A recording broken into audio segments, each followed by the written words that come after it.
Құрметті қазақ елі, ассалаумағалейкум, ағайын, амансыздар ма? Достар, өздеріңіз білесіздер, қазіргі таңда қазақ халқының кәдімгідей көзі ашылған, қазақ халқы өзінің даласында, өзінің жерінде кез келген мекемеге барып, қазақ тілін талап ете алатындай дәрежеге жеткен. Оны мен айтпай-ақ өздеріңіз көріп жүрсіздер. Осы орайда мен құрметті ішкі істер министрлігіне бір үндеу және өтініш айтқым келіп отыр. Құрметті ішкі істер министрлігі қазіргі жағдайларға байланысты қазақ халқы кәдімгідей бір ресторанға немесе кафелерге, ас үйлерге, тағысын тағы караокеларға барған кезінде міндетті түрде қазақша мәзір және қазақ тілінде сөйлеуді және қазақша қызмет етуді талап етеді. Бұл талап өте орынды, себебі Қазақстанда жалғыз тіл ол қазақ тілі. Өздеріңіз білесіздер.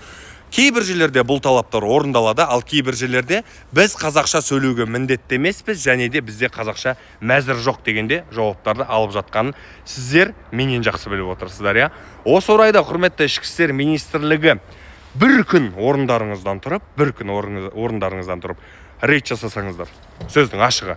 Мысалға, ол сотрудник жетпейді деген өтірік әңгіме айтпай қойыңыздар, себебі Алматының өзінде 8 аудан бар, 8 ауданның барлығында кем дегенде 1500-2000 сотрудниктан бар екен, оны айдан анық. Бір күн рейд жасап, қазақ тілін дамытудың барысында, егерде сөздің ашығы сіздер барған кафе, караокеларда қазақша мәзір жоқ па, қазақша қызмет етпей ма, бірден айыппұл салсаңыздар. Бұл айыппұл салу деген заңға қайшы дүние емес, себебі бұл заңда бар дүние. Қазақ тілі, қазақша мәзір жоқ жерге айыппұл салынады деген бұл заңда бар дүние. Осы дүниелерді жасасаңыздар, сол кезде ең бірінші сіздер қазақ халқының алдында абыройларыңызды көтересіздер, қазақ халқының сенімінен шығасыздар және қазақ тіліне деген құрметтеріңізді көрсетесіздер. Құрметті ішкі істер министрлігі, сіздер бұл дүниені жасағаннан сіздердің жоғарыда отырған полковниктарыңыз, генералдарыңыздың шені түсіп қалмайды, капитандарыңыз аға лейтенантқа дейін шені түсіп қалмайды. Бір сөзбен айтқанда, ештеңелеріңіз кетпейді.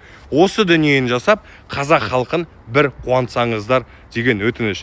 Себебі бұл заңда бар, қазір қай бапта және қай жерде жазылғанын мен нақты есіме түсіре алмай тұрмын, бірақ заңда бар. Қазақша мәзір жоқ па, қазақша қызмет көрсету жоқ па, айыппұл салынады.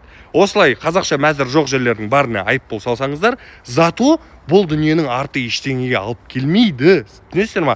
Ал егер бұл дүниемен халық айналысатын болса, бұның арты үлкен қауіпке алып келуі мүмкін. Неге? Себебі біздің елімізде әлі күнге дейін солтүстік көршіміз жақсы көретін, солтүстік көршіміздің сойылын соғатындар көп. Ертең олар, вот видите, в Казахстане ущемляет русский язык деп айқайлап, бұл дүниені ұлтараздылыққа, яғни межнацқа айналдырып та жіберуі мүмкін.